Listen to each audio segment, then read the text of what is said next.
The topic of today's video is how to add Trust Wallet extension to Mrs. Browser. So here we are on Mrs. Browser, and the first thing that you want to do is go to the extension puzzle piece at the bottom of the screen. And once inside there, you want to click on extensions again.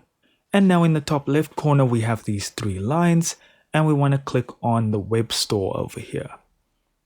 So this is going to open up the PC Chrome web store.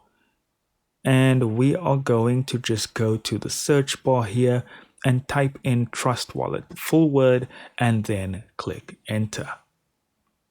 And there's Trust Wallet. Let's click on that. You can zoom in if it's a bit far out. And then you want to move to the right hand side where it says add to Chrome. And we'll click OK over here. And once that's done, we can close all the open tabs here, save for one.